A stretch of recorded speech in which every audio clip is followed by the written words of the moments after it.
The internet is filled with message boards and comments sections, but how do you know if the person you're talking to is real? With the rise of AI and language models, many subscribe to the belief that the internet is an empty wasteland of bot activity. Today, let's discuss the dead internet theory. This is Red Web.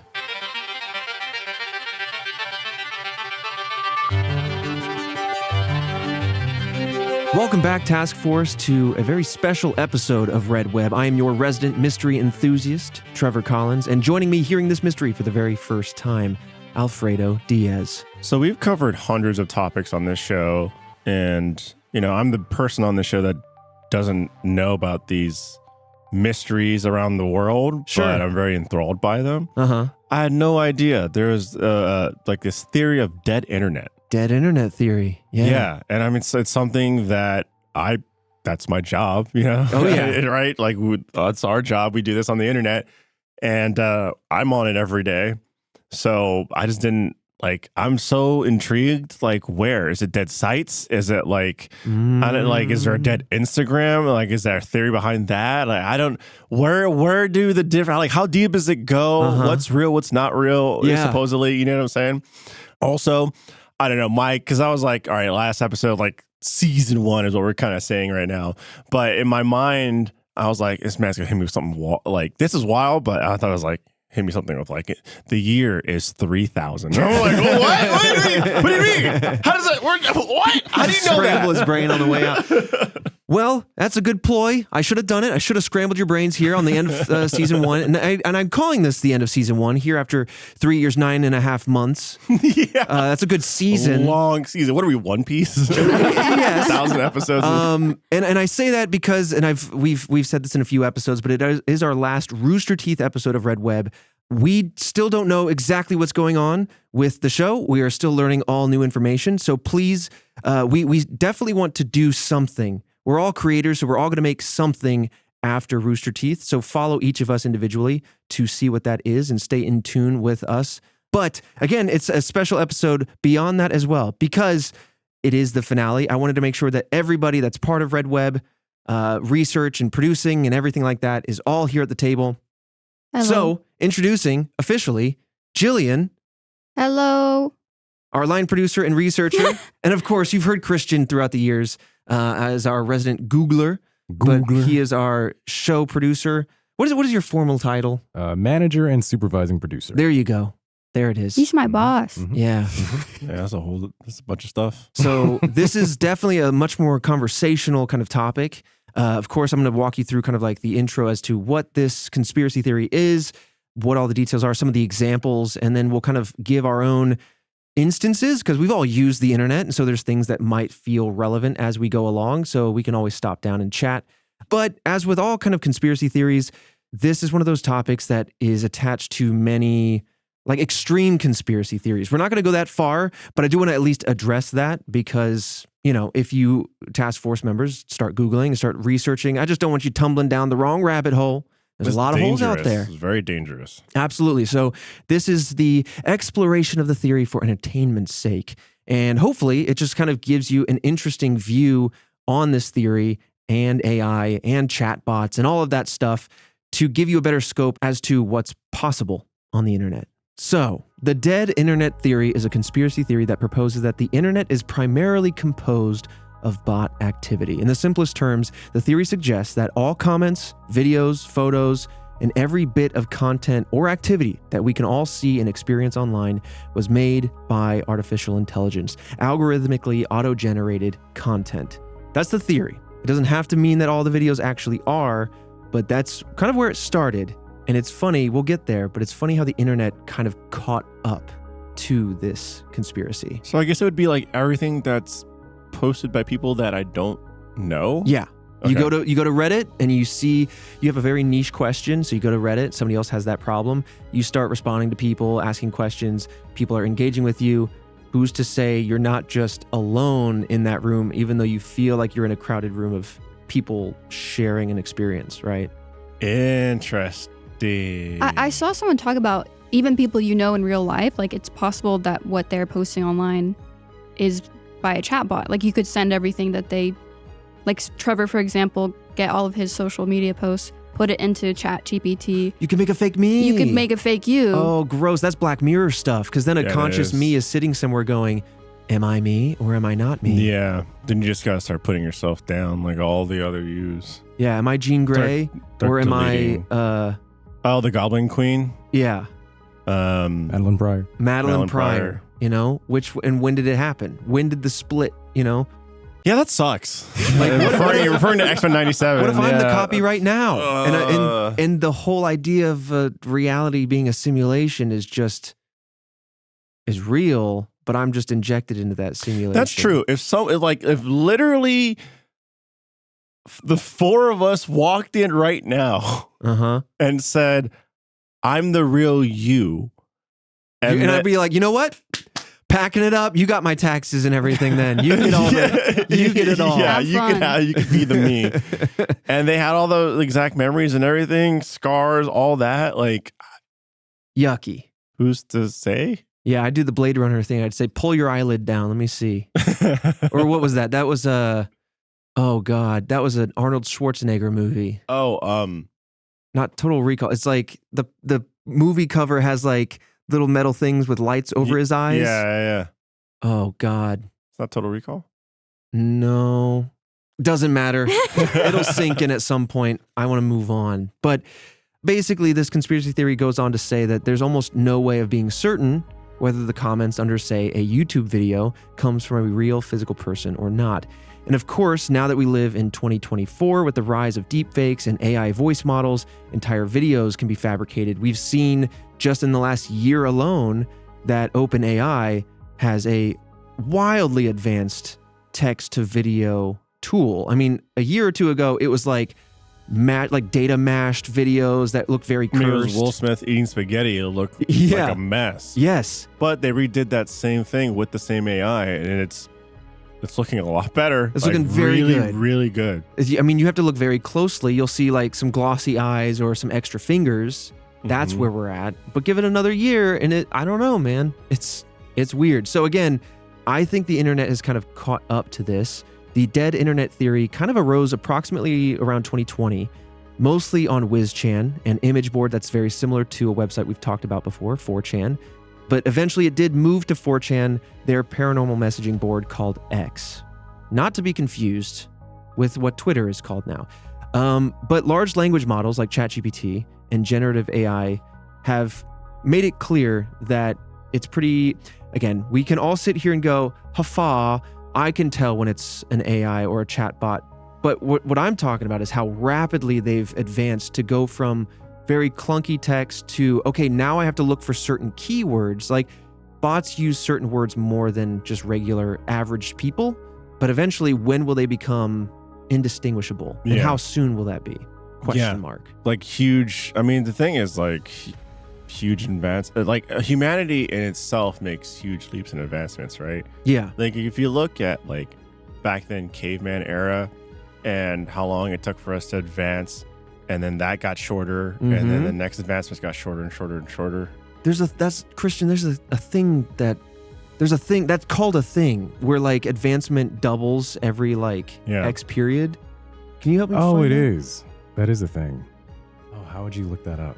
Human, I don't know. But you're right. I think we're still in our caveman era. We're just cavemen that happen to be throwing rocks on the moon. But I mean, go up to 1900. Bigger and bigger jumps faster. Dude, for sure. 120 years ago, we were just barely getting into cars. Yeah. And electricity wasn't a household thing. Yep. And then now suddenly full self-driving vehicles. 100%. Like we're moving fast. It seems like it's slow, but if you just look at if you take a step back and look at everything by like long periods of time, advancements are happening really quick. Absolutely.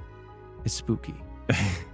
There's Moore's Law, which says it's not exactly what we're talking about, but it says that computing power doubles exponentially over time as technology evolves. So it's like tangential to what we're discussing. Got it. That's what my brain was thinking, but I think that applies. And it's also kind of like a snowball effect because all of the future tech is predicated on other tech existing. So like the more things that come into being that are advanced, the more new advanced things can happen. And so it becomes this kind of runaway explosive thing. And it's And- wild though. And that, AI is only going to do it faster. oh God. Yeah. What's that movie with Johnny Depp? Transcendence? Oh, yeah. Where he like plugs, like they kind of explored that and he becomes the AI. Yeah. But much like any AI movie, you know, The like older one. Ultron, they tap the internet, they scan the whole thing and they go, woof, I Yeah. just consumed something. It's too much. Yeah.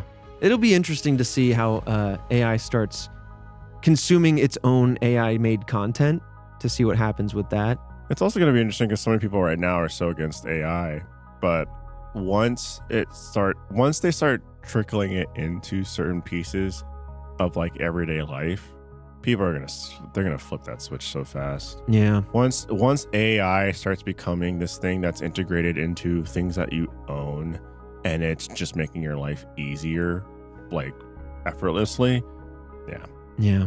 Now, with regards to the origin of this theory, a lot of people are pointing to 2020, but most news articles reference 2021, a forum post on Agora Road, another image board site, this one by Illuminati Pirate, who kind of expanded on this theory in that year. So viewer discretion is advised, but if you look for any of these posts, just putting this out there, the language and the content that's on a lot of these websites, quite offensive. But they suggest that most of what we see online has been created by AI since around 2016 to 2017. So not all that long ago. I feel like I've known about dead internet theory for forever, but also I guess that's like 8 years. It was 8 years. And that's kind of forever It's kinda- in the it's a internet. big jump. Yeah. Now, the purpose behind the idea of AI being the tool purposely used to fill the internet, the purpose behind it all is different depending on the source. But let's explore a few takes. For example, Illuminati Pirate theorizes, quote, the US government is engaging in artificial intelligence-powered gaslighting of the entire world population, end quote.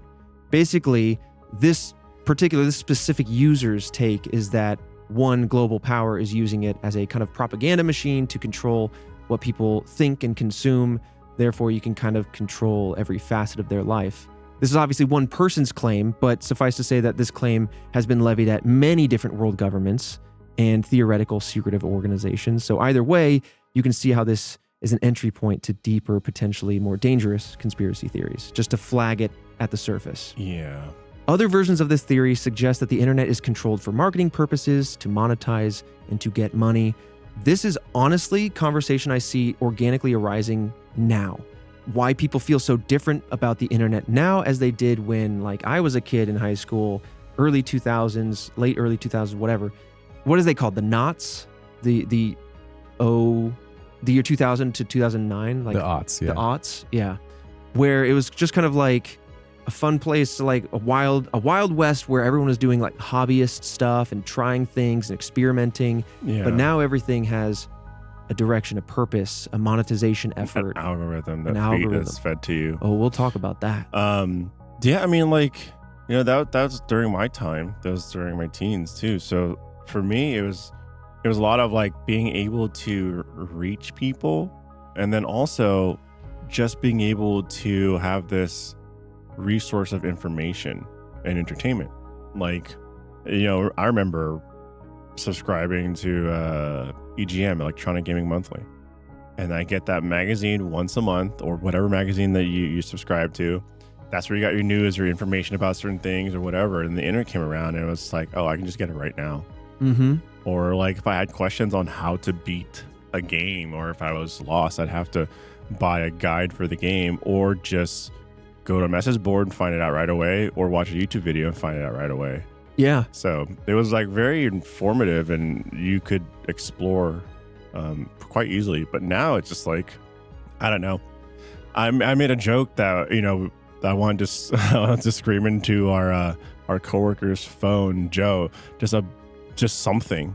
So that way to just trigger his algorithm. Yeah. To just keep feeding him one specific thing. You know Absolutely. what I mean? Like, The number of one wheel ads I get because you and a couple other colleagues are rolling around on one wheels, I'm like, it's if you want the thing that's being served to you, you're like, oh, thanks, you brought it to my fingertips. But also True. it's like kind of creepy. yeah, it's like, well, okay, so my phone's listening, and now it's Mhm. feeding me these ads. Yeah. What's it not listening to? Question mark. Nothing. It's listening to everything. Christian, I flagged here. Right. I flagged here that this brought up something that you were thinking about, which is like you've seen some like Reddit drama around this topic. Yeah, that's when we were looking at the outline and I was talking to Jillian about it.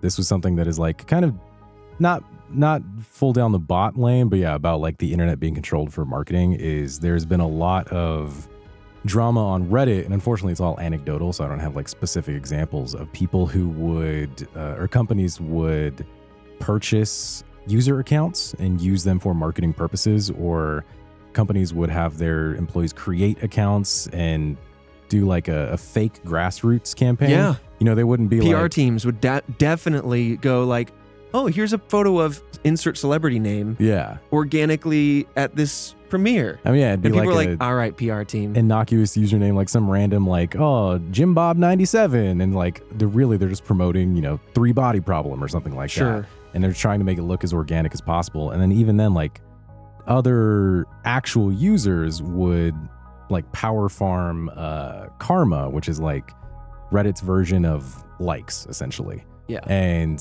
get their account to be in such a good standing that they would then sell to a marketing company. And I've seen that happen lots of times. And so it's just Reddit as a platform is just feeling more and more disingenuous because of things like that. Yeah, I mean, like you could write a script agnostic to AI and all of that. Like you could write a script years ago that just scrubs the internet for something that hasn't been posted in X amount of years. So let's say you're only repost stuff 2 years old or more, and make sure it was popular then, so it might be popular now. And then your account just like churns through a bunch of reposts, which is like not original content. And then people that have only seen it for the first time then will be like, oh, that's cool and funny, and upvote. And so yeah, and then you start farming. And then eventually, yeah, I start wondering like at what point, and we might be there soon, does this whole thing start eating itself? Where like whether it's a scripted bot, a language learning model, or whatever, starts to just like take its own garbage back in, because it's not perfected yet. So it's like it starts to input it as if it is human input. But yeah, I don't know. Like that's the thing, is like a lot of people want to start developing large language models, and because that's the thing, right? But good luck getting clean, as it's called, clean data sets, because they've now been wildly infiltrated by, again, other language bots. And even before that, that's what this theory is kind of stumbling into, is like, again, the internet kind of rose to this conspiracy theory to meet it. And so now you're like, well, how far back have chatbots been there? Because you know there's like click farms, like people all over the world that have like hundreds of phones at their fingertips, so they can go like a video, and you can buy views and buy likes and buy engagement. But now it's just like, oh no, that's all digital now. It's all AI done. Kind of terrifying. It's depressing. Yeah.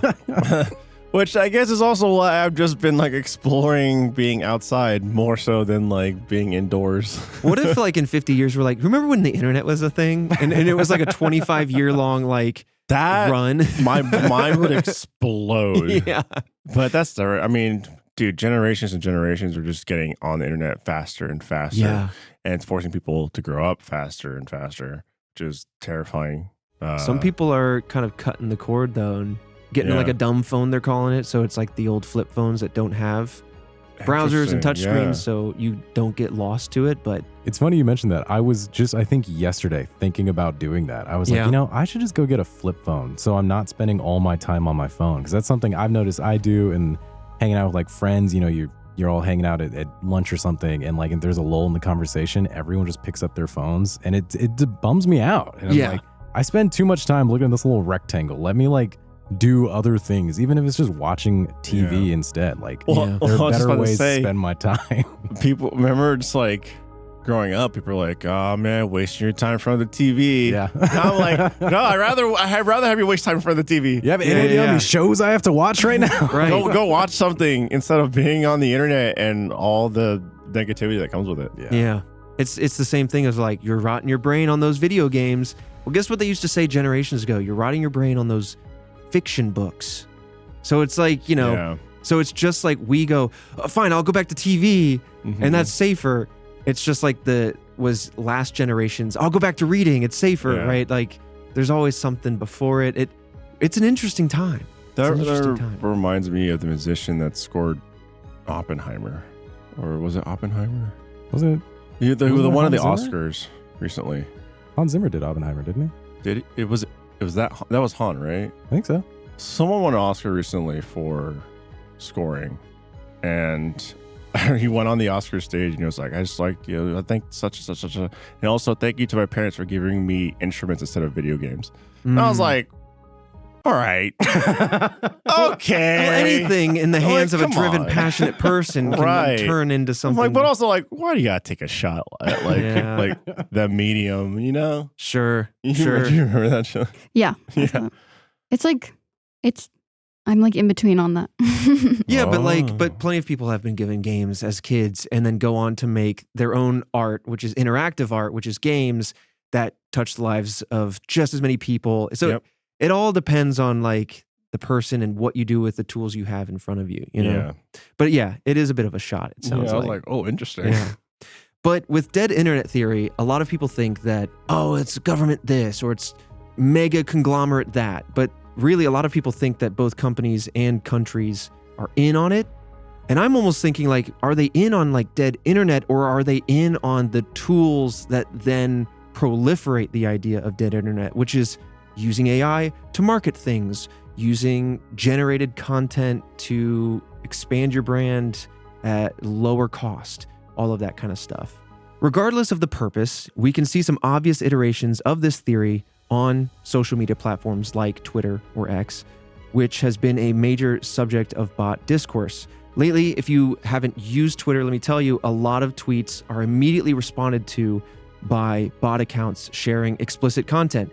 When I tweet from Red Web, when there's a new episode and you put the board out and everything, the first thing is like seconds later, somebody posts like explicit material in my bio, go check it out. And so you have to like fight them off and hide replies or block people. And then they just rapidly generate new accounts. Or if an artist is sharing their art online, I've seen a lot of bots respond to that and say, oh, here's where you can find that on a shirt. Here's where that design comes from. Oh my God. Yeah, you can even trick the bots into doing it. Like somebody designed a horrible t-shirt and they were like, I saw somebody wearing this. And it's just like a PNG in, Windows Paint, whatever. Yeah. And then all the bots underneath are like, I know where you get the real thing and support the original artist. And it's all these fake sites. Yes. So they just rip all the images, put them on print on demand shirts, and then hope they sell at least a couple. And then they just have that bot scrub the internet. And if each shirt gets a couple sales, that's whoever's bot owner is making some money. But yeah, you're right, Jillian. Wild. They'll trick people. And like, there's one that was like a really crappy Mickey Mouse. And it said something like, it even said in the image, like, I am liable for copyright infringement. Yeah. I know what I'm doing. Basically, I accept the terms. Yeah, and you trick the bot. Yeah, all in the image and then the person posts that as bait and says, man, I wish I could find where to buy this shirt. And everyone goes, yeah, me too. And then bots start showing up and they go, we got him. And they're sticking it on shirts and they're hoping that, someone like Disney will go through and be litigious and take out these bots. But I don't know how that ends up going. Damn. But it's wild out there. We're like, whoa, catch the real Red Web podcast episode here on Spotify. Yeah. But I mean, that just kind of comes back to the idea though, that we can catch this. We're all old enough to have seen the internet evolve. And so we're kind of like the frog in the water as the temperature comes up to a boil, but we can sense the boil coming. Kids are just hopping online.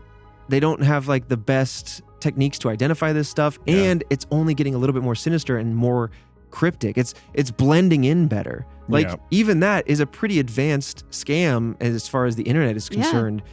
But because people have like pointed it out and made a meme about it, you are now informed and you know how to catch it. But otherwise, it looked very legit. That's also, we are people that are very ingrained with the internet, right? Mm-hmm. Like, there's a ton of people that are just completely oblivious. Going, this is where it is. Okay, boom. Yeah. I'm sure there's tons of people getting scammed on the internet every single day. Oh, some of the scams are getting wildly advanced. Yeah. And this is not dead internet, but it's just like, this is just a public service announcement. Bots can dupe numbers so that it can look like it's coming from someone you actually know, someone you have saved in your phone contacts. They can like duplicate that number and make it look like it's coming. And now, if you like answer it or you talk or whatever, they can start recording you and they can clone your voice. And so they can make it sound like the person's coming from that number. So anyway, everyone come up with a safe word for everyone in your life. And if you say the cat's out of the bag and the pineapple's in the tree, you're like, I don't know if you're trying to wake me up as a secret agent or if you're just telling me that you're human. Yeah. We need captchas for conversations now, dude. Yep. That's where we're getting. Keyword, smack my tush. All right. Clip that. Now the bots know. No! They listen. But to make it all, I don't know. I don't want to be a fear monger here. I just want to. It's still terrifying, It is. though. It is a It's little very terrifying. But as cool as these tools are, because all internet tools are kind of fun to play with and get familiar with, DALL-E, ChatGPT, all of these like AI services that you can use. DALL-E, by the way, is DALL-E. It's like an image generator. ChatGPT is more of a text-based large language model. They're accessible for free for the most part. There's some subscription services and whatnot, but otherwise it's free and consumer facing, and like anybody, your kid can go jump and go talk to those things. So that's what's interesting, is that it's so accessible and that anyone can kind of do anything with those tools now. And so it only feels like this AI chatbot stuff will become even more prolific. And we're going to get into some like data as far as looking back over the years, how much experts estimate the internet is based on bot activity. And you're going to see the trend. And that trend, I think, is only going to increase in speed. And so again, even though this is a conspiracy theory that's not super old, I think it's about to become very prescient in the sense that it's about to anticipate what's coming. You know what I mean? I agree. Yeah, before we get to that, I just wanted to point out, Jillian had added here, like a lot of people miss old internet, they call it. And it's because it had that kind of Wild West feel. And you had MySpace and Facebook. And where is Tom? Where is Tom? What is Tom doing right now? Hanging. God, there's going to be someone listening to this going, who the hell is Tom? I don't. He was my first friend on the internet. You're not going to get it, Trevor. I know, man. But here's the thing. Facebook, I can point to as the time where I started going, I don't know. Like, and I don't take it as malicious, but at the time I raised my eyebrows. Like, why do you care what my phone number is, my favorite TV show, where I live, my actual hometown? Why do I have to sign up under my actual school? Like, all that stuff. That was the turn where they said, don't use your real name. Use a screen name or a pseudonym or whatever. Don't put your real information on there. Do this. And then Facebook comes along and goes, no, it's cool. Put all your real information on there. And now they're just like, whatever. We don't care if you put your real information on there because we'll scoop it from something. Whether you're buying something with Apple Pay on an app somewhere or something gets delivered to your address, like they're going to develop a hyper accurate profile on you. So to kind of wrap up the intro, whether it's true or not, it is certainly accurate to say that the internet feels like this conspiracy might be true. You know what I mean? Feels dead. It feels dead. And honestly, a lot of people, whether they know about this particular theory or not, are saying that, are starting. I see that more and more now. But with that said, let's talk now about kind of some data. So in 2022, Imperva's Bad Bot report estimated that 27.7% of all online activity came from what they call bad bots. Imperva, by the way, is a cybersecurity company, but these bad bots, according to Imperva, they kind of mimic human behavior and they become harder to detect. So they've classified them as bad because they can act more maliciously and sneak under the radar a little bit more than... I don't like that at all. Yeah. I don't like that one bit. Over a quarter. And that's specifically bad bots, right? Because then it opens up to include what they kind of consider good bots or just like bots broadly. So bad bot activity could include, quote, web scraping, competitive data mining, personal and financial data harvesting, scalping, account takeover fraud, spam, and transaction fraud. Pretty gnarly stuff. Good bots are defined as serving useful functions like indexing websites, saving them for the long term in case those websites go down. Maybe even like if you go to a website and you're just like, I need help. And there's like, I'm an assistant. How can I help you? Right? That's like good bot activity, but it's still bot activity in the end. But Imperva points out that even these more, as it's called, good bots can be troubling because they can create imperfect impressions of website metrics. And so they still look like human activity. When they land on your website, they crawl is what they used to call it. Crawling websites, scraping data to then index it. And that's how you get on like a Google search or whatever. That's still, when you're looking at your website analytics or advertising analytics, that's a person. It still looks like one impression. Now, these percentages have been going up. So let me go back to 2021 to give you some context. So 2021, it was around 25.6% bad bots. Again, that went up the next year to 27.7. The good bots in 2021, by the way, were 15.2, which led to just shy of 60% human activity. So still a majority. That's so much less than I thought it would be, though. Mm-hmm. Now, jumping back to 2022 to give you better context, bad bots went up 27.7%. Good bots went down 14.6%. Human activity in that grand scheme went down 1.5%, 57.7%. And so those are just a few years ago. 2023, bad bots accounted for 30.2% of online activity. Good bots went back up to 17.3%, which brings humans down a lot, almost 5% more to 52.6%, which means per Imperva, 2024 could be the first year where, by their estimates, human activity is a minority in the grand scheme of things of activity on the internet. I feel like there's a war between good bots and bad bots that I'm just not aware of. You know what I mean? That's being fought right now, and I'm just completely oblivious to because I'm not a main character. So here we are. This sucks. Also, I mean, think about it now too. Like their Instagram profiles are like personalities and stuff that are just AI. And It's they're like- very lucrative. Yeah, and they have a ton of followers and everything. It's like, I'm an AI, like artificially generated person. Like, I'm not real. Here's a bunch of my photos, and it's just like, those accounts have so many followers, and I'm like, what is happening? Yeah. There's OnlyFans with AI generated models. I mean, Wow. AI generated people is becoming its own business now. Whether it's going to stick or not, I don't know, but it's certainly grown. It's definitely grown. And there's a lot of people making a lot of money on that. But based on this data, it seems that, again, the dead internet theory may be coming true. And one can extrapolate that by these kind of trends that maybe this year, at least a third of the traffic that you're going to see when you browse the internet is nefarious, sinister, bad bots. That's wild. It also feels like a waste of my time. Yeah. You know? Yeah. Damn. Task Force, we got to have a code word in the comments, you know?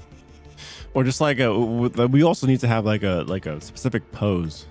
Ooh. They know that like yeah. we're still safe. You But know that's what I mean? us. But yeah.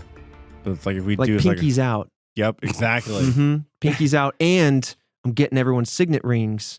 So if there's no signet ring on that pinky, Whoa. you know what I'm saying? It's And then also multi-layered. and also the task force members receive an envelope and it's got our seal. They know. Oh. They know that it's really us. Yeah. You know? Now what's that code word? What are we thinking, you know? Because there's some obvious ones that I'm sure the ghouls of the internet, the AIs, because AI is just internet ghoul. They've Could be probably internet scooped ghoul. up baby hands by now. I'm gonna go classic internet. Pie. Pie? I like pie. The Remember? number? No, like P-I-E. Remember when everyone would say I like pie? We've been found out so fast. Yeah. Do you remember Yeah. that? We fell apart so quickly. Okay. Continue the show. There's also the narwhal one, like Narwhal? Reddit's Oh, God, narwhal yeah. thing. Was it the Pancake? narwhal bacons at midnight or something like So- that? yes. Almost Jesus like, Christ. ugh, Yeah. Yeah. In the opinion of futurist Timothy Shoup, formerly of Copenhagen Institute for Future Studies, quote, in the scenario where GPT-3 gets loose, the internet would be completely unrecognizable. So Shoup theorizes that 99% of the internet content will be AI generated by the years somewhere between 2025 and 2030. That's pretty soon. That's really quick. I just don't know what I mean. Like, well, look, man, they can complain all they want. They're not going to leave the internet.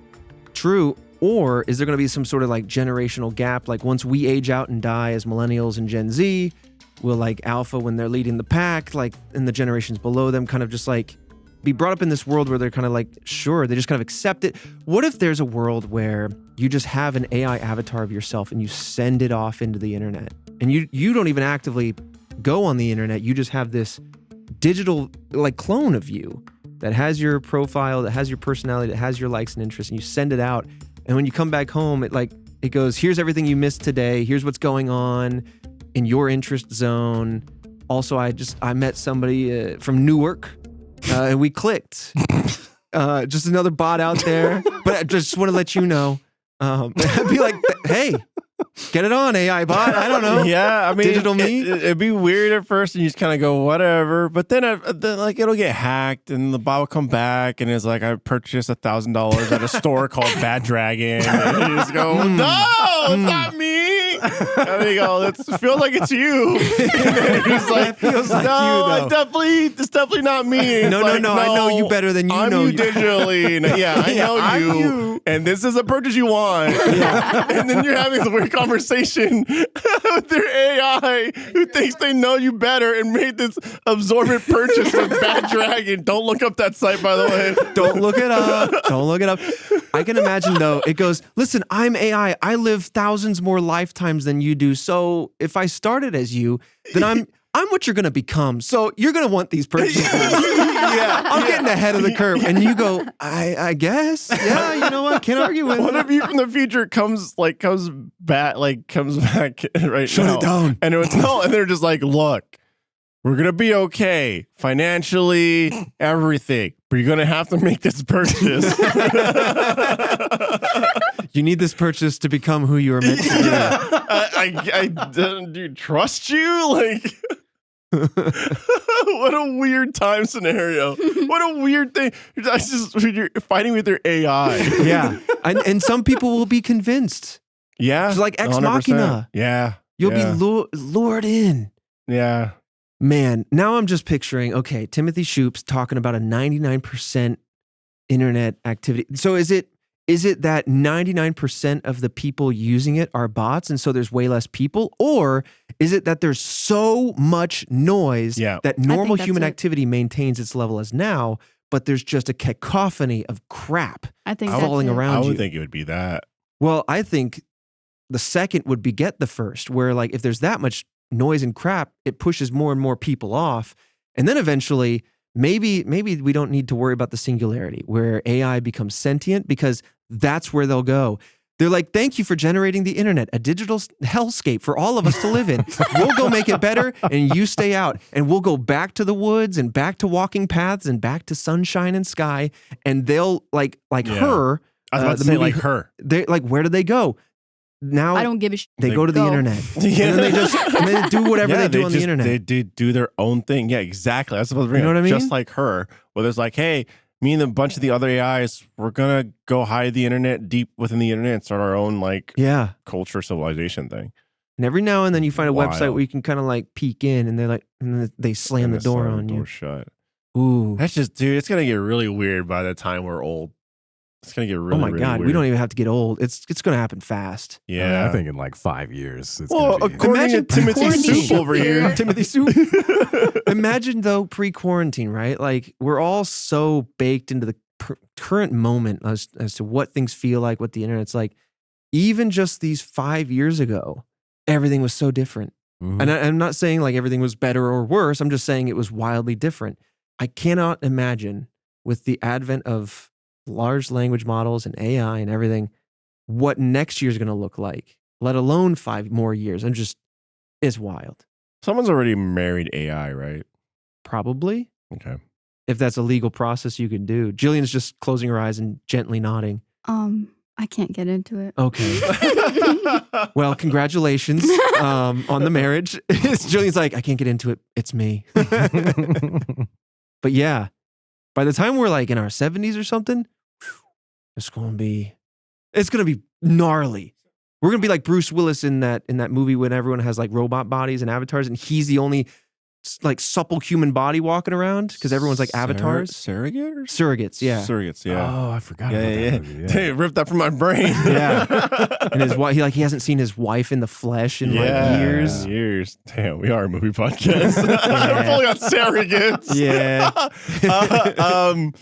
So this is a question that I just kind of floated out to myself. I float out to you guys. Like, we are in a time where humanity, like tech is huge, right? It's integrated into our everyday life. And so I would say we're the generation that is some of the most tech savvy people.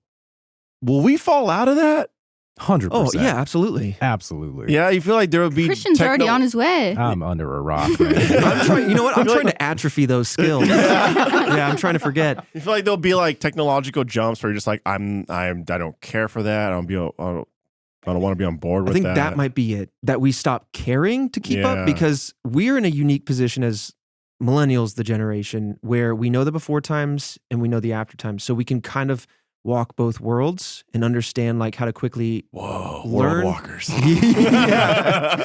we're digi walkers. Yeah. We know how to like Did you, Justin? it's the finale. We know how to like learn the tech side, but we also know the benefits and the glossy nature of actual reality, which is to like shut things off and willfully not sign on and go outside. Do we?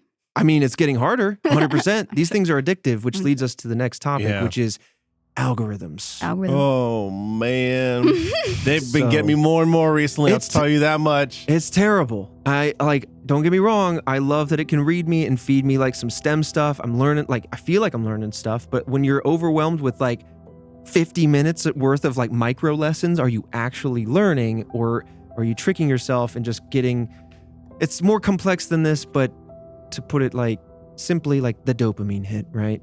But TikTok is one of the greatest examples of the infamous all-knowing and deciding algorithm. They have a For You page where they anticipate what you might like and then push it to you. And that's actually the most used feature of the app, even including the following page, which is more curated based on who you've actively decided to follow. I've found that if I follow people, I'm like, I want to see more of these people, follow, and then I never see them again. You have to go over to the following page.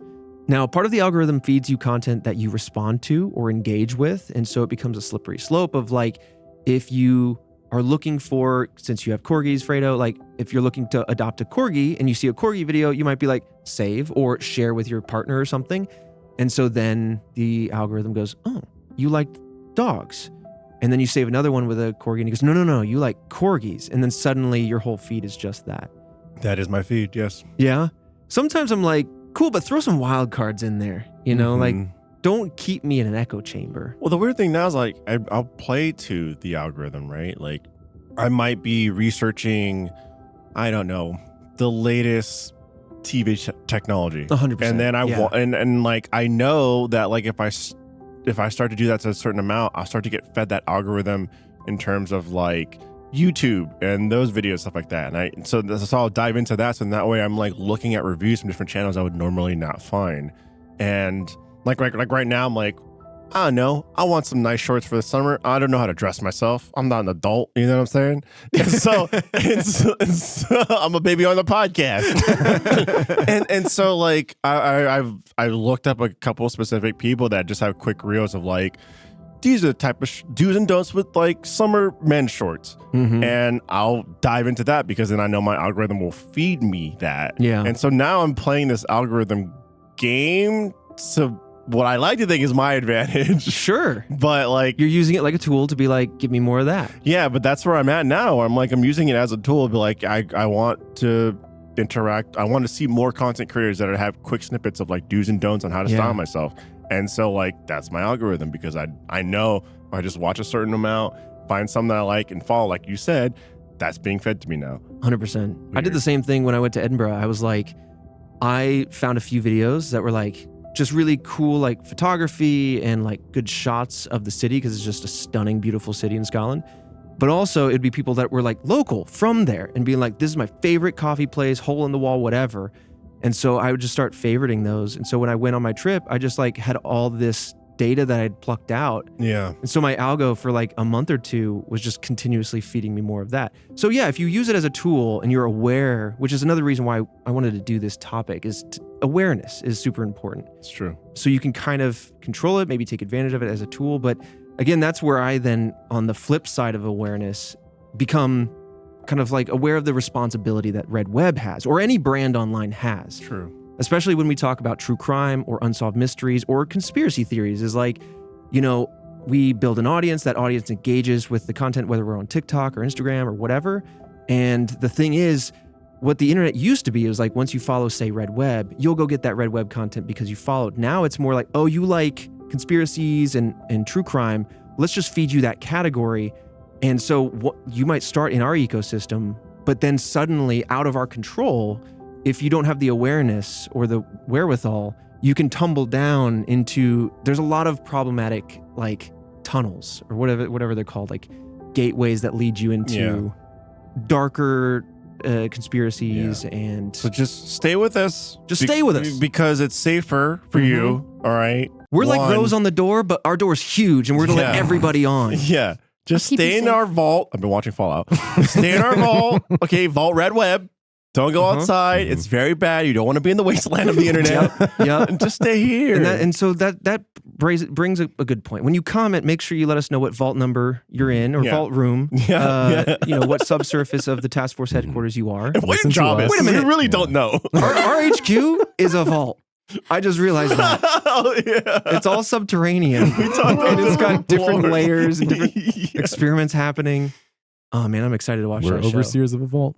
Yeah, that's what we are. We're the overseers. Yeah. And it's not a cult, and it's totally fine. Just wait until the season finale to reveal this to you all. We're overseers of a vault. Oh gosh. So coming back to algorithms, obviously, I think we're all kind of aware of how they work, but just for the sake of full coverage, right? They respond to the videos with most engagement. It's why you see a lot of like hyper viral videos now that like your Mr. Beast that have millions and millions of views. But basically, like they feed on the things of like watch time, how long you watch something, which videos have the most likes, have the most comments, saves, how many times it's been shared, or if it's like on Reddit, you mentioned Christian, like upvotes. Meanwhile, you're less likely to see things that are a lot more niche, a lot more hyper specific, because those have a lot less exposure and a lot less of an audience. They're more bespoke to a very specific flavor or taste, right? Yeah, but then also, I mean, this is coming from a content creator point of view. You don't want to go too broad with what you do because then there's no identity. Then the algorithm goes, I don't know where to place you.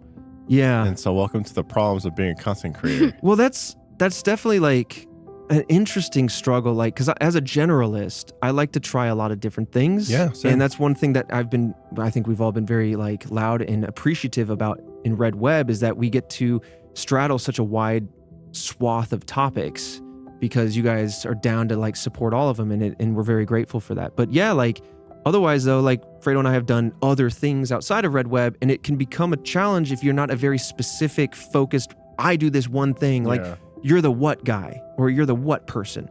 And I'm like, well, sometimes I just want to do a little bit of like a lot of stuff. And then the internet goes, I don't know how to bucket you. So you're just going to find no one. Yeah. And I'm like, yeah, but sometimes as a consumer, I want someone who's also a generalist, you know? Yeah. It's interesting. Variety. Yeah. It's hard to be a variety content creator because the algorithm likes to place people in buckets. Let me ask you this. This is like open to the table here. Do you think, I mean, obviously there's a lot of burnout happening and a lot of people kind of light retiring from the internet saying 25 like, days. 25 days? I don't know. You just answered your question.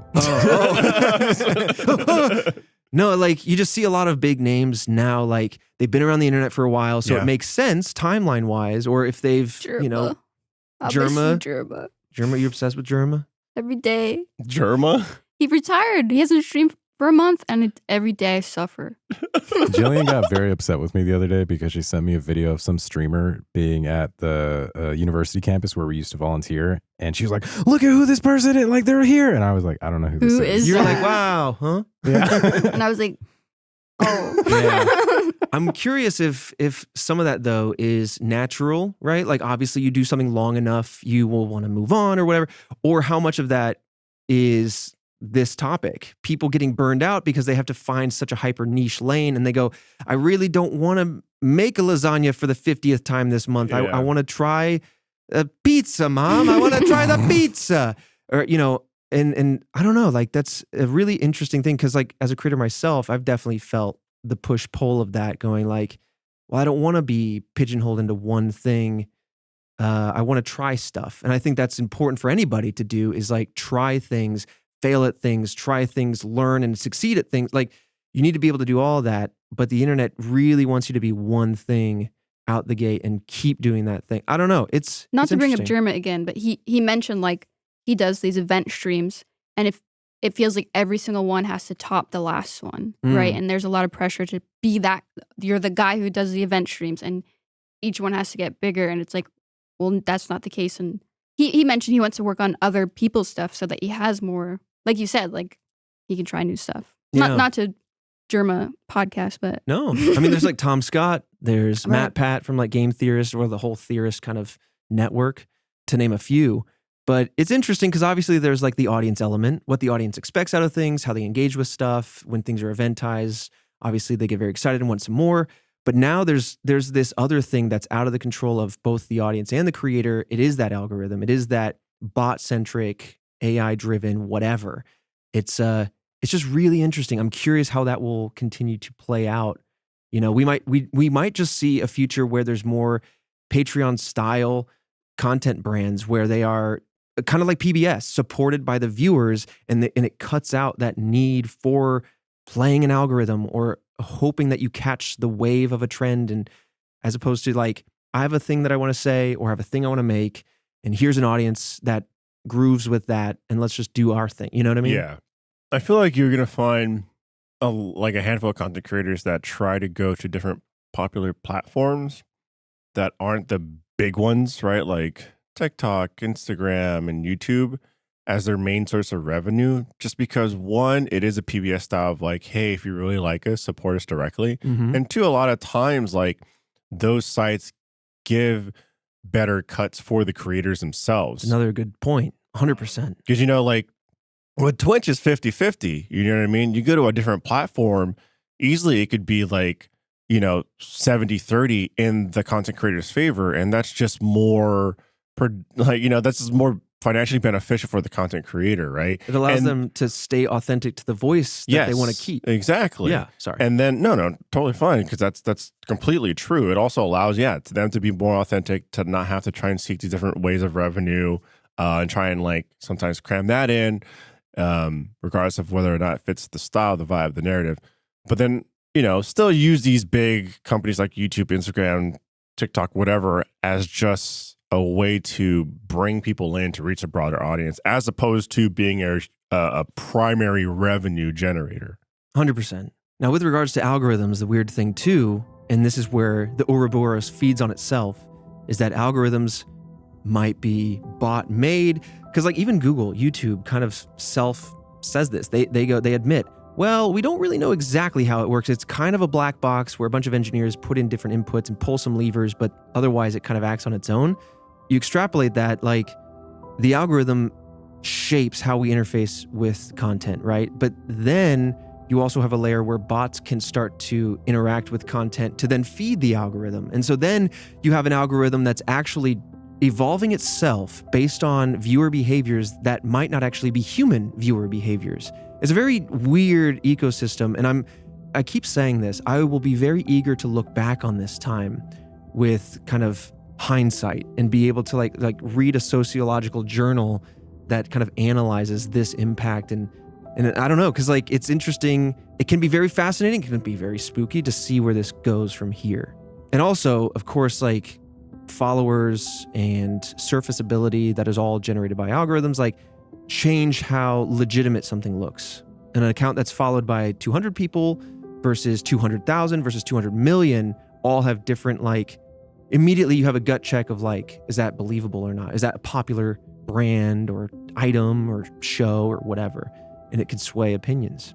I mean, yeah, the weird thing is, and I see this all the time with things that I do, it's like, you know, like a personal example is like, you know, I have my one wheel. I currently just rode on a mountain bike trail. It's a cool way to ride, right? As opposed to street stuff like that. And I was like, all right, I want protective gear. And so I'm looking at these different gear companies and I'm like, you know, depending on how many followers they have, kind of tells me like it sways me to go with them more. Cause I'm like, well, if a ton of people follow this company, a ton of people buy from this company, then they must be safer than the company that has like 10,000 followers on Or even social. reviews. Or Mhm. review, Which can or be bought. yeah, review wise too. I mean, that all could be bought. Yeah. But like, what else do I really have to go off of? You know what I'm saying? Right. Or just go, I don't know. Like, it's more popular. There's more people around it, and I see more videos. I mean, from there I go, you know, do I see more like actual reviews from like YouTubers on it or whatnot? But it does sway me, Yeah. you know, and Yeah. it sways everyone. in some way, shape, or form. Restaurants, right? Absolutely. You go to a restaurant and it's like, ooh, this one's 5-star, 400 people. This one's 4-star from 30 people. You're probably gonna go to the other one, right? It's just look at that one, 500 people gave it, or even if you gave it the same rating, if more people reviewed it, 30 versus 500, you're probably gonna go to the 500 one. Yeah. Regardless of the same star review. It's so interesting and kind of eerie.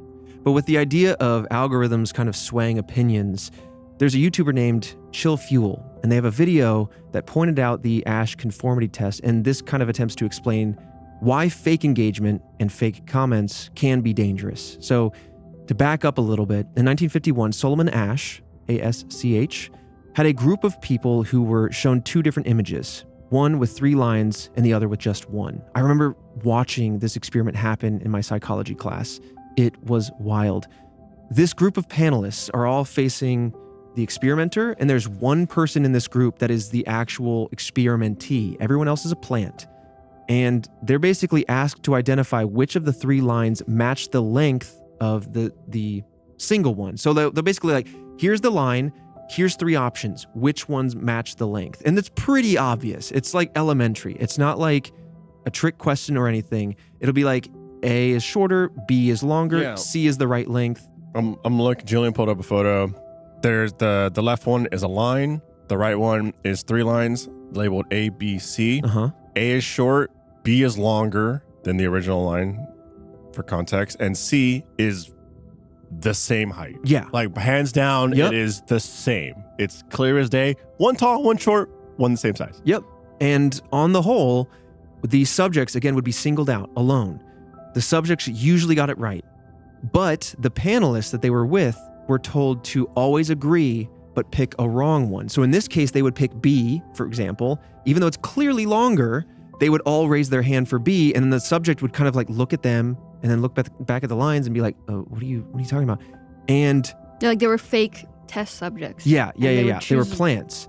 After 12 trials, only 24% of participants chose the correct answer every time. Basically saying the subject would conform to the wrong answer because the majority. because the 7 other people would say, I that's it. And so they're like, no, I know C is right, but they're all raising their hands, so I guess I'll raise my hand. Basically to say peer pressure led to conformity. And so all that is to say is it's possible, again, coming back to Chill Fuel's video, it is possible that you look at reviews, you look at comments talking about things, you look at followers, everything that you were just saying. Yeah. And under the guise of this conspiracy theory, if you subscribe to it and you go, all that's bots, how do I know what to believe? Even if you go to YouTube or TikTok or anywhere with a video and you say, I want to see a review of a one wheel, which I know I've seen you roll around, so it's totally cool. But in this other reality, you're looking at this physical good. You want to see people use it. Yeah. You Read go, the comments and everyone's like, love this thing. But then you're like, is this person is this an ad? Were they given it for free? Were they paid to do this? Is it generated? And in 5 years, maybe there's just a video generated by the company. And so you it starts to go I don't know what to believe. How do I have my own opinions in this echo chamber of, I didn't even think that. And now I bought this protective gear because everyone else liked it. But if everyone was AI and then now they recruit a human to their side, 'cause now I'm like, oh yeah, I like it. It's good. Everyone says it's good. I put it on. It's good. Now that you're the human. yeah, you're the 1 out of 8 subjects that is conformed. Here's the thing though, I don't want to go out there and make everyone be afraid of everything possible. I'm just saying that's what this theory kind of purports. It's kind of indicates that's where we're headed. So it's more keep your wits about you on the internet. I'm not trying to say everything is dire, everything is fake, but it's a morbidly fascinating topic. But then also you have the humans, and the humans are doing a stupid thing that I've just come to really grinds my gears in the recent 5 years, where everyone on the internet has this, I guess they feel this obligation to speak on the matter. Oh yeah. But the thing is, and I'm like, okay, and I'm like, look, people. 2 big silent reactions from Christian and Jillian going just shaking. I understand that you have the urge to speak on the matter. That's totally fine. I'm talking to the people that have no idea, haven't used the product, haven't watched the video or whatever, that have such a strong opinion about like certain things or feel like the need to talk about it. I didn't see the show, but Right. I don't think I like it. That there's so much of that where I'm like, They'll say that too. so I'm like, literally leave the conversation. Like you are a spectator right now. This one's not for you, This pal. is not for you. You know, I've never been there, but it can't be that great. I'm like, what the? Why are you just talking right now? Why are you talking? Like, there's so much of that where I was like, Yeah. I'm like, you have no say in this conversation. Like, you know what I mean? I'm like, everyone has a voice, Yeah. but sometimes people need to shut the. You know what I'm saying? I'm just like, you haven't, because like, let the people who have actually experienced it or have dealt with it or whatever, let them be a part of the conversation. Yeah. You're a spectator at this point. Yeah. Well, I can't fault a lot of people for being some people of a certain age or raised in a world where every website is kind of asking for your opinion all the time or asking for you to Yeah. perform in some way all the time. Yeah, And so it kind of becomes their social norm or their social obligation. Yeah. that's But I true. point. share your It does frustration. become the social norm. Yeah. Because like use that example. Imagine you watch a show and you're in a vacuum chamber. You just like Silo. That was one I just kind of stumbled into. You might have told me about it. Oh yeah. Actually, that's Mhm. maybe how that one started. But like I watched it and I was like, this was really fascinating, really, really interesting. Reminded me a lot of some of the elements of Fallout, which I haven't seen yeah. that show yet, Good but show. just the game. Anyway, you say you'll watch something like that and you're like, I really like that, but I don't know anybody that's watched it. Let me go online because you want to, you know, everyone wants their opinions validated, and you see a bunch of people going, I hated that.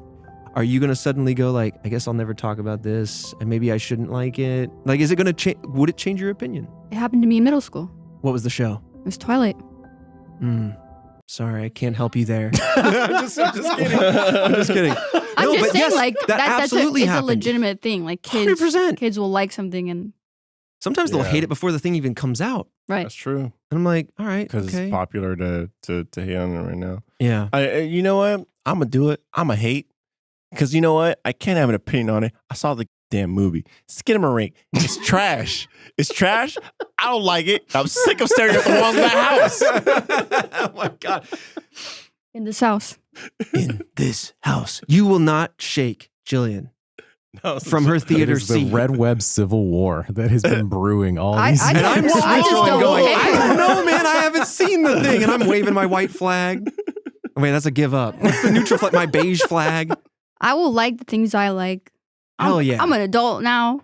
I don't have to be bullied out of liking things anymore. 100%. You can like it all you want. Thank you. That one, you know I'm what? glad that you like More it. Skinamarink for you. For me. I'm glad you like it. I'm glad that you know the square footage of that house, but not what the In damn this house. but not what the damn spirit looks like or what the In kids this look house. like. Yeah, I'm glad you know what the crown molding is. I'm just I got an imagination. it's a very that's true. I don't. I'll be honest. I don't. So It is definitely a fill in the gaps kind of like Yeah. extrapolate what they're laying down.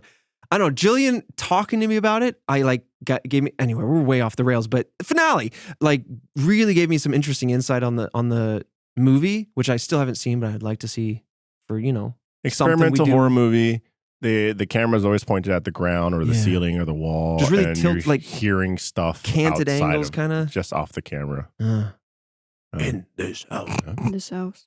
See, I'm the opposite. I'm one of those people. If I see something and I like it, and then it turns out people hated it, I'd like feel even more justified in Yeah. liking it.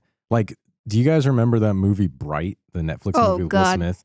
Oh my Yeah. God. Yeah. Whoa. Everyone hates that Were movie. they called fairies or something? Yeah. I love that movie. I think that movie's legitimately good, and everyone talks about it like it's one of the worst things ever made. I got and a I do remember Discord that. consistently with have bright opinions like emotes that. because we think it's so funny. But what I That's do awesome. is, if I'll see something, and if I'll like it, like this happens to me all the time. Like Everything Everywhere All at Once. I'll just use that as an example. I watched it. I was like, that was a pretty good movie. I enjoyed that. Like Yeah. 7 out of 10. And then everyone comes out raving about it, and then I start going, guys, it wasn't that good. That's a good positive example. Maybe not Yeah. that movie because I really liked it, but Oh, yeah. but no, but like we're like, here's one I haven't seen, so I can speak on it without accidentally imparting a bias. Like Godzilla -1. I'm so desperate to see that because know. everyone's so hype on it. Mhm. But again, I haven't seen it. Is it going to live up to the hype? Am I going to be let down? I don't know, Mhm. but definitely that is a more positive example of what we're talking about, where like the public discourse is so about it. Yeah. And then I, just being stubborn, I guess, I'll be like, it's overrated. And then it makes me Mm. dislike it more. Oh, yeah. I remember before we sat down, Christian was like, Godzilla X Kong, way better movie. It wasn't on tape. You can't prove that. Kong's got a glove now. A power glove. Damn, Like, he's got the Nintendo Power Glove. Getting us back a little bit on the rails, talking about now some of the potential examples of this coming to play. So in 2022, YouTuber Yannick Kilcher trained a GPT language model, we all know ChatGPT, using 4chan's, quote, politically incorrect chat board, or the POL board. They've got a board specifically for being politically incorrect. That's the kind of warning I want to give you if you wanted to go search for it. But he used 134.5 million posts from across this specific chat board over 3.5 years in order to train this bot. And it learned how to use the form structure of 4chan, which is kind of unique, a little nuanced, but whatever. So the AI learned the style of writing that the 4chan users all kind of had, as well as the political ideology that the broad strokes of people had there too, and often offensive nature of the user base. So it basically learned how to blend right in. When Kilcher then released the AI into the chat board, it made 15,000 coherent replies in one day, accounting for 10% of the entire board activity. So it blended in, but there were a few tells. Again, we're at the point on the internet where we can still kind of sniff things out and find some tells. So let's talk a little bit about that. So the AI, when posting, you can kind of pick your location, and they picked the flag for Seychelles, the smallest country in Africa, in every post, and then left multiple empty replies, which made it clear that this must not be a real person, because 15,000 replies coming from somebody, all from this very not super common country to be prevalent on this board. Like, you're all going, Some red flags. yeah. So some people started to go, wait a minute, this must be a bot. Empty replies are pretty common actually on 4chan, but usually they're accompanied by images, memes. They're kind of like replies in a sense. But when they're just dead empty, that's kind of random. And so that kind of solidified the fact that people could sniff this out as a bot. But regardless, that's the groundworks of something exactly manifesting what this conspiracy theory is all about. Jesus. I mean, but look how, so you talk about, you just said how, there are some tells, but those tells are so large and so much easier to spot, like a year ago. Yeah. And so it's becoming harder and harder to do so. Right. So, I mean, imagine it randomized the country it said it was from. Yeah. Imagine it didn't have the glitch where it had dead empty posts. Then what's going to catch it? Because the language was blending right in. People are interacting with this thing. yeah. And even then, you could just set a restriction on it, I'm sure, in the coding where it posts 30 max posts a day. Mm-hmm.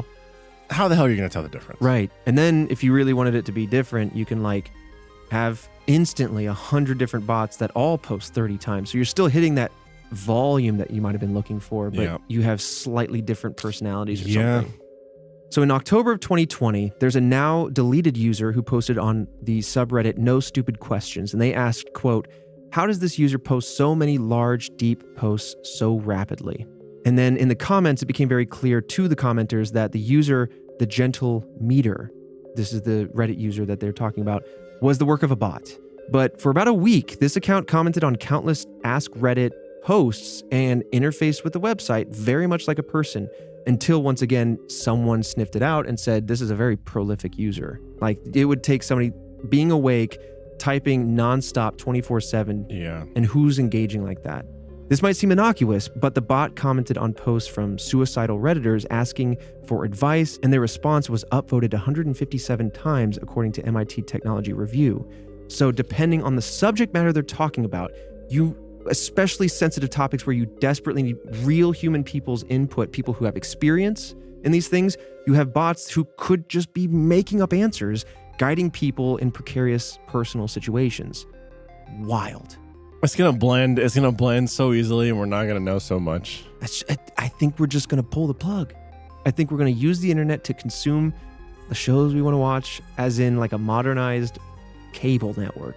And then the rest of it is just like, I think it'll be a phrase, and I've already seen it kind of becoming more prolific. Who leaves comments is going to be kind of the thing. Who puts something on the internet will be outside of maybe like making shows or whatever. Right. Like people in front of a camera. But it might even extend to shows and videos and podcasts. It might. I don't know. I mean, the thing is, it could, right? You already have AI generated photos, and AI generated videos are still really messy, but I mean, look how fast photos caught up. Videos is a whole different beast, but I don't know, man. Yes, The audio. I mean, look at the podcast format. You just have single shots of a person. They just have to stand there and talk. They're not really doing too much. They're not interacting with too much. They're standing there in front of a mic. Uh-oh. Yup. There was another potential example I was telling Trevor and Jillian about that's like happening now. So we're recording this April 15th, the week before the release. I don't know if any of you guys have seen this, but on YouTube, there are so many different accounts that are making comments related to the video, seemingly innocuous just about the video itself. And then at the end of the comment, they'll say something about AWM99V. And it's all sorts of comments like across different things. Like I was watching like clips from WrestleMania and there were comments like that. I was watching SNL sketches and there were comments like that, like all across popular trending YouTube videos. And then it would start off like a normal comment, be like, oh, that sketch was so funny. Oh, yeah, that host was incredible. Oh, shout out to AWM99V. And it's just like so many, like 1 out of 10 comments is something like that. And you try to look it up. Yeah. And even Googling it, I got like 6 results and that's it. And yeah. And one of those like results was somebody going, I Googled this and only found 2 results. So and like literally the only results are the people making those comments. Yeah. So I'm like, really weird. Anyway, if you go Google that phrase, I wouldn't go any deeper personally because it's clearly like the tip of the iceberg of some sort of scam or something. I held off. It seems like it's crypto related maybe, but there's not enough. We're all getting rich. Hell yeah. Red Web coin. Yeah, no thanks. Well, it starts out like that where you go, nothing's going on. It doesn't lead to anything. So, that's weird. And then you're drinking Squonk's blood because you're part of not a cult. Right, exactly. And it's got to be out of a bronze goblet because rules that cults don't have. Listen, it's not a cult. Don't question it. The next example that we had, we kind of talked about, so I'll kind of at least step into it though, is, the idea once again that AI can create fake views, likes, engagement broadly. Online users tend to trust and look for posts with videos and more engagement, things like that. Under the dead internet theory, the purpose of this is essentially to create that peer pressure we talked about. Everyone else likes this thing, or everyone else agrees with this opinion, so maybe I should too. This can be more than just for products, more than just for shows. This could be for political ideology. Your modern form of, dare I say, propaganda. Yeah. Where you could be influenced not only for a political candidate, but also goods and everything in between. On the surface, this might not seem like that big of a deal because you'd hope that a lot of people have their wits about them and can kind of stay above it. But, with these types of tactics, it can be very sneaky and oftentimes nefarious activities could be hiding right next to less sinister. Like there's marketing for a thing because somebody wants to sell their product is different than let's take people down this dark rabbit hole because then we have them in our pocket. Right? I don't know. Yep. In 2013, YouTube's bot views were almost equal to the amount of views they got from real people. It was so bad that they worried about the concept called inversion, that their fraud detection system would start considering actual human views the fraudulent ones. And now, per Imperva, we might be in a world where a majority of any internet activity is a majority bots. Dude, that's just like levels of problems I never would ever think ever existed. But yeah, like, of course, YouTube has an algorithm to fish out bots. And of course, one of the lines of code is that this is the minority. Mm-hmm. But there's so many bots. Oh, then it flips on itself. If the trends are based on, most of the views must be people. So let's look at those trends and everything outside of that must be bots. Yes. Yeah. Then the inversion happens and you're like, well, the majority trends is actually not human. That's weird. By 2018, they had kind of talked about it, and that's as last we knew, right? Because they were kind of open about it at that time. But yeah, how do you flip that, though? In 2018, they said it was, quote, only a fraction. We don't really know how many bots are currently on a platform like YouTube or any of the other social platforms. But again, it's just another example to think about. And I mean, we talked about this as well. But long story short is that fraudulent accounts, whether it be on YouTube or on Twitter, posting t-shirt graphics or whatever, they can make thousands of dollars for somebody before they're caught. And they could have hundreds of them out there. And so, again, it's a lucrative business. Not to validate it, but that's probably why it's so prolific. I mean, yeah, people like, if you have a ton of people doing something, it's because it's beneficial in some way, shape, or form, Mm-hmm. regardless of being nefarious. Yep. The last example is pretty apparent now. I think we've seen some headlines now with deep fakes of various world leaders saying things that they didn't say in places that they didn't go. And so it's really creating this like cloud of disinformation where it's harder to separate reality from truth. Right now, we're living in a time where we can all say, well, it's easy to find the deep fake. Look at the extra fingers, or look at, it's a little uncanny, right? Uncanny valley.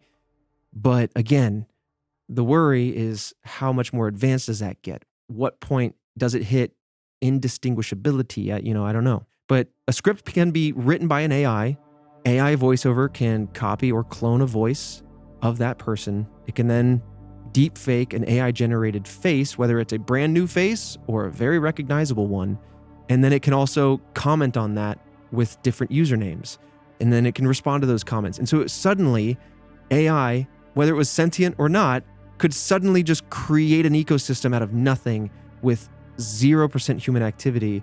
And so if one just person stumbles into that almost trap, they are then caught in this and being spoken directly to, even though they think they're part of an audience. It's wild.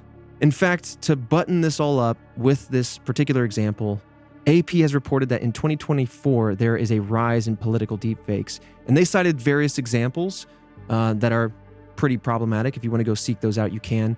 But just broadly speaking, yeah, political deepfakes are a huge topic right now, because not only do you have the US election this year, but obviously other governments have other elections and other big things happening in the world, things to support and talk about and whatnot. And so there's a lot of opinions to sway. It's, is it weird and spooky and uncomfortable? Yeah. And it's happening fast. Yeah. Hey. Yeah. Task force members, everyone in this room, go touch grass. Let's get some grass going. It kind of makes my legs itchy, though, you know? Okay, well, exposure therapy, just more grass. Yeah, just a little bit of grass every day. It'll help you. Every comment's going to start with not your a vault doctor. number and then end with a grass emoji. Yeah. That is, man, what a topic that is. Yeah. How relevant that is to everyone. Look, if you're listening to this podcast, it's relevant to you. Mm-hmm. I doubt there's someone that's look, never say never, but that's I have no communication to the outside world whatsoever. The only thing is this podcast. Yeah, they've got a 20-foot contraption ham radio antenna stuck up on a tree, and they go, listen, I don't consume anything. I'm off the grid. Money's not a thing. I grow my own food. I built my house. Yep. I'm here in the middle of Yellowknife, Canada. But boy, do I pick up Red Web on the airwaves. This person sounds cool. We have a series of ham broadcasting and receiving stations from here to there, actually. Yeah. So if you're in that podcast. stripe, you'll be able to pick us up on the FM. That's what I want to do. I want to get this show on the FM. I sound like an old person. I want to get this show on the FM. Dude. What I'll do is I'll just put it in a Bluetooth receiver that broadcasts. I've got an old enough car that I can't plug my phone in, and so I plug in a Bluetooth thing. My phone connects to that, and then it broadcasts from that to an empty radio station, so I can listen to music from my phone. I remember that. I used to do that. I'm just gonna make a billboard here, Red Web, the RW 79.2, and you just drive around and and I'm just broadcasting in a 100-foot radius, You're driving around that 100-foot radius. Uh-huh. I just drive around the billboard. This is a great topic. Yeah. Any final thoughts before we kind of close out this season? I miss the old internet.